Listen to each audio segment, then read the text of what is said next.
गांव में रामू नाम का एक व्यापारी रहता था, जो सेठ मोटूलाल के यहाँ काम करता था। रामू सेठ के खेतों पर मजदूरी करता था और फिर फसलों को नाव से दूसरे गांव में बेचा करता था। जल्दी जल्दी करो, सारा समय यहीं पर लगा दोगे तो ये सामान कौन ले जाएगा? अरे थोड़ा जल्दी जल्दी हाथ चलाओ। हाँ मालिक, सारा सामान नाव पर रख दिया है, बस ये कुछ चावल के बोरे ही रह गए हैं, बस इनको भी रखकर हम तुरंत ही निकल जाएंगे। हाँ ठीक है, जल्दी करो। अरे बिरजू कहाँ गया? कहीं दिख नहीं रहा है। वो मालिक बिरजू इस ठंड में अचानक बेहोश होकर गिर पड़ा था, इसलिए हम उसे घर छोड़ आए। अरे तो तुमने मुझे क्यों नहीं बताया? घर क्यों भेज दिया? मालिक मैं हूँ कि तुम बताओ जरा। आप मालिक? तो तुमने किससे पूछकर उसे घर भेज दिया? जी मालिक, गलती हो गई, आगे से ऐसा नहीं होगा। होनी भी नहीं चाहिए, नहीं तो तुम्हारी नौकरी तो गई समझो। चलो सब जल्दी जल्दी काम करो। रामू भाई, आज तो बहुत ठंड लग रही है, मेरे तो हाथ ठीक से काम ही नहीं कर रहे। हाँ भाई, सारा मामला तो पेट का ही तो है। अगर ये भूख ना होती तो मैं तो इस ठंड में घर से बाहर ही नहीं निकलता, पर क्या करें, जब भगवान ने पेट दिया है तो इसके लिए तो ये सब करना ही पड़ेगा। हाँ भाई शंकर, हम गरीबों के पास इस ठंड में काम करने के सिवा कोई और रास्ता भी तो नहीं है। काम करें तो कुछ पैसे मिले, एक ये हमारा मालिक है जिसके पास हम गरीबों के ऊपर जरा सा भी दया भाव नहीं है। इतनी ठंड में दिन रात हमसे काम लेता है और खुद तो सारा दिन बंद घर में घुसा रहता है। अरे भाई थोड़ा धीरे बोल, कहीं मालिक ने सुन लिया ना तो खामखा ही सबको डांट पड़ेगी। वैसे भी मालिक के पास दिल कहाँ है हम मजदूरों के लिए, उन्हें तो बस काम से मतलब है, चाहे कितनी ही ठंड हो। अरे यूं रोने धोने से कुछ नहीं होगा, चलो सब जल्दी, जितना जल्दी काम निपटे उतना ही जल्दी हम घर को लौट पाएंगे।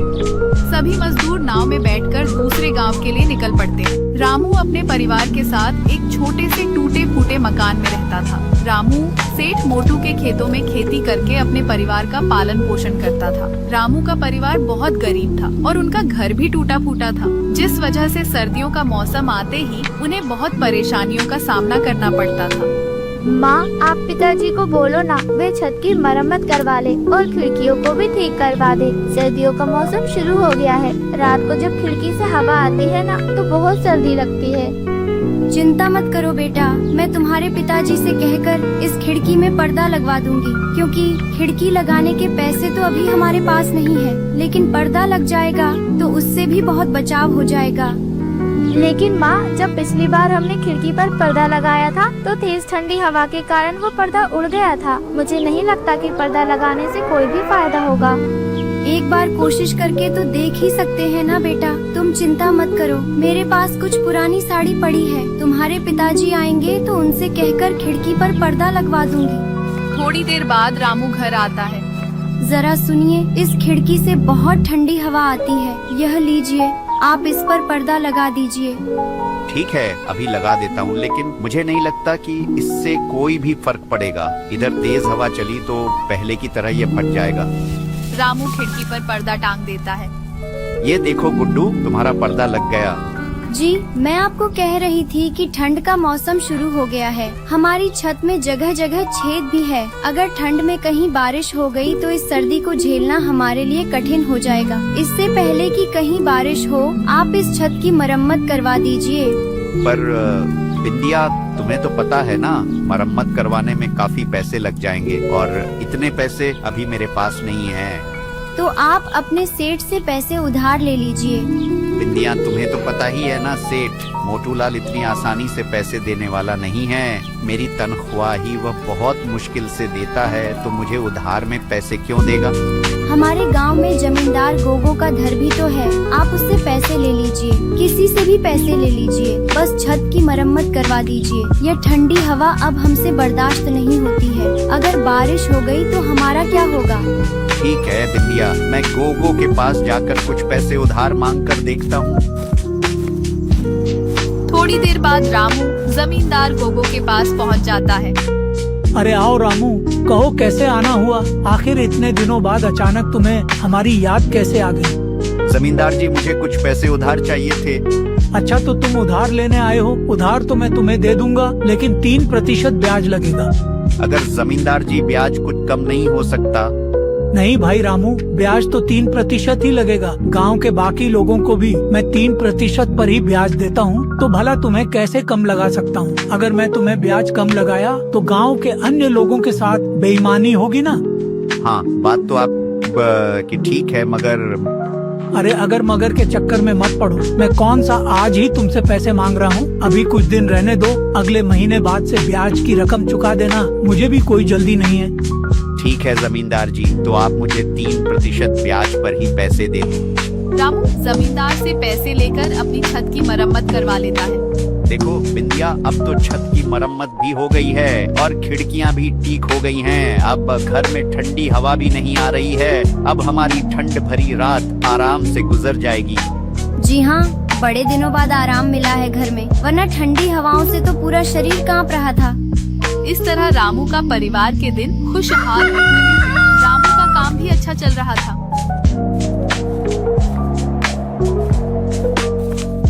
कहिए मुंशी जी, क्या चल रहा है? सब ठीक तो है ना? जी हुकुम, सब ठीक है। और भला आपके डर से कौन गलती कर सकता है? हाँ, डर जरूरी है, नहीं तो जमींदारी नहीं चलेगी। आज की जो भी आमदनी होगी वह मुझे बता देना। वही तो देने आया हूँ हुकुम, लेकिन एक छोटी सी दिक्कत है, एक जने को लेकर। दिक्कत किस वजह से हो रही है तुमको दिक्कत? हुकुम, वो हमारे गांव के मदन को लेकर उसने पिछले ही साल हमसे नाव खरीदने के लिए पैसे उधार लिए थे। हाँ तो क्या हुआ? उसने उधार सही समय पर नहीं भरा क्या? अरे हुकुम, भरता कैसे, उसका कारोबार ही ठप हो गया। सुना था कि उसकी दुकान में चोरी हो गई थी, जिससे उसे बहुत घाटा हुआ और अब वह उधार नहीं भर पा रहा।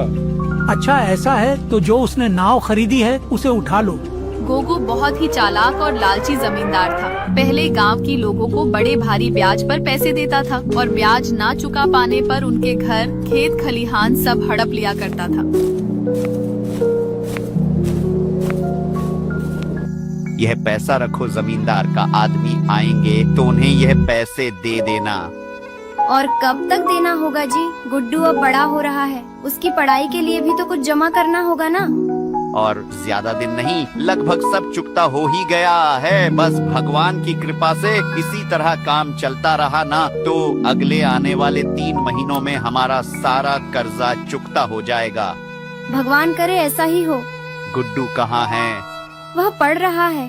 उसका अच्छे से ख्याल रखना, आखिर वही हमारे लिए सब कुछ है। चलो मैं अब निकलता हूँ, नहीं तो काम में देरी हो जाएगी। अच्छे से जाइएगा।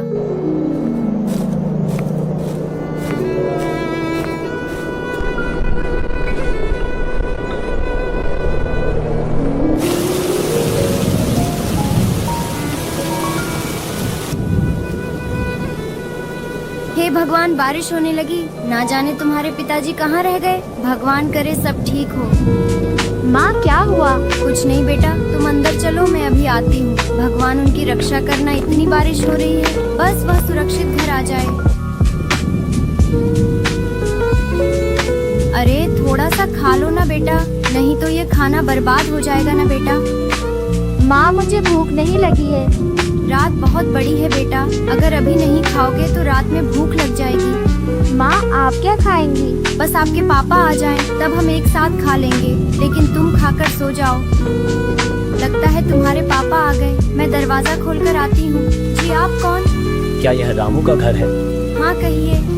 आज नदी से नाव ले जाते समय बीच रास्ते में नाव पलट गई। नाव पलट जाने से रामू की उस नदी में ही मौत हो गई। नहीं, ऐसा नहीं हो सकता। इसके बाद बिंदिया अपने जीवन में अकेली पड़ जाती है। उसके जीवन की सारी खुशियाँ चली जाती है। वह खुद तो दूर, वह अपने बेटे को भी 3 वक्त का ढंग से खाना भी नहीं खिला पाती है। ऊपर से जमींदार के पैसे ना लौटाने पर उसको खूब खरी खोटी सुननी पड़ती है। वह दिन के आधे समय में सिर्फ रोती रहती थी। उसे जीने की कोई इच्छा न थी, इसलिए वह खुद को मारना चाहती थी। लेकिन यह सब सोचते ही उसे अपने बेटे की याद आ जाती थी। अगर मैं भी चली गई तो मेरे बच्चे को कौन देखेगा? नहीं, मैं कमजोर नहीं पड़ सकती। मुझे जीना होगा अपने बेटे के लिए। मुझे अपने बेटे के लिए जीना ही पड़ेगा। लेकिन कुछ भी करूं, कुछ पैसे तो चाहिए ही। वो मैं कहां से लाऊंगी? जमींदार बाबू को तो वैसे ही पैसे देने हैं। अगर उनसे मांगूंगी तो क्या वह देंगे? जो भी हो, एक बार बोलकर देखती हूँ, हो सके दे दे। रामू का और कितना पैसा निकल रहा है जो उधार लिया था? उसका 80% तो चुका दिया। अगर आज वह जिंदा होता तो शायद बाकी का उधार भी चुका देता। लेकिन उसके मरने से मेरा पैसा नहीं मिलेगा। वैसे भी बहुत समय हो गया है, अगर जरूरत पड़ी तो अब उसका घर बेचकर पैसे लेना होगा। अगर हम घर ले लेंगे तो वह लोग रहेंगे कहाँ? ये मेरा सर दर्द नहीं है, वह उन्हें समझने दो। मैंने जो कहा है वह जाकर करो।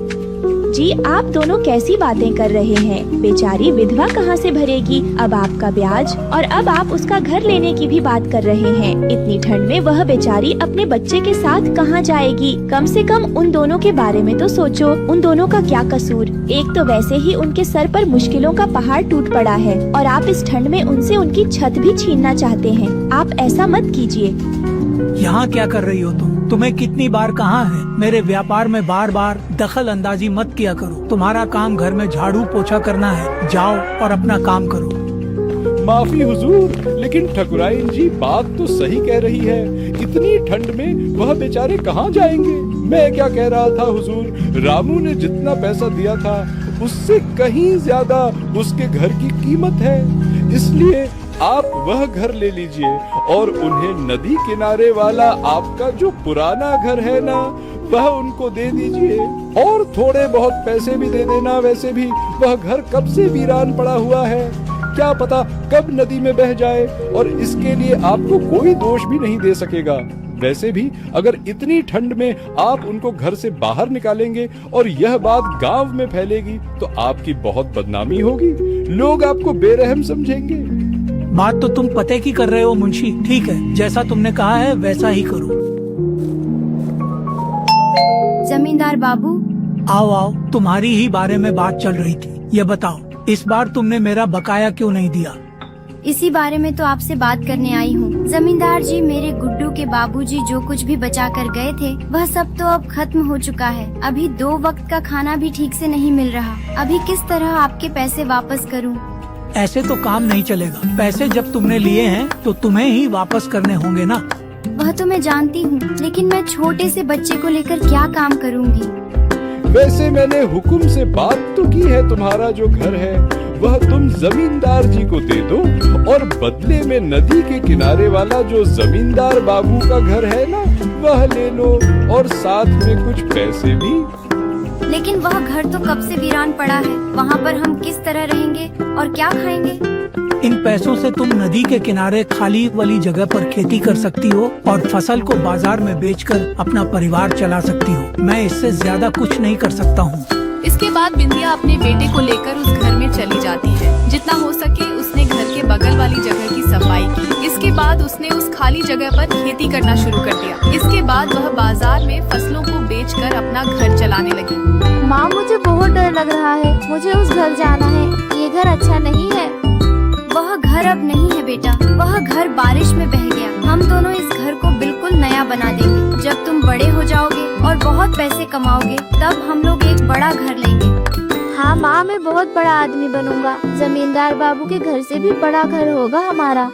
ठीक है बेटा, ठीक है, अभी बाहर मत जाना। बेटा तुम जाकर बिस्तर पर बैठो, मैं अभी आती हूँ। बिंदिया सुबह देखती है कि छत पर से पानी गिरने के कारण जमीन के नीचे गड्ढा बन गया है। भला यह क्या हुआ? इतना बड़ा गड्ढा कैसे हो गया? तभी बिंदिया की नजर उस गड्ढे के किनारे एक चमकती चीज पर जाती है। गड्ढे के अंदर अब यह क्या है जो चमक रहा है? थोड़ा मिट्टी हटाकर देखती हूँ। बिंदिया उस मिट्टी को हाथों से हटाती है। अरे ये तो सोने के सिक्के हैं।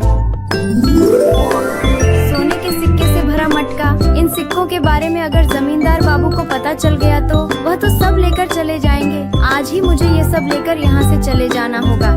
इसके बाद बिंदिया सिक्कों को अपने झोले में रखकर अपने बेटे को साथ लेकर उस गांव से हमेशा हमेशा के लिए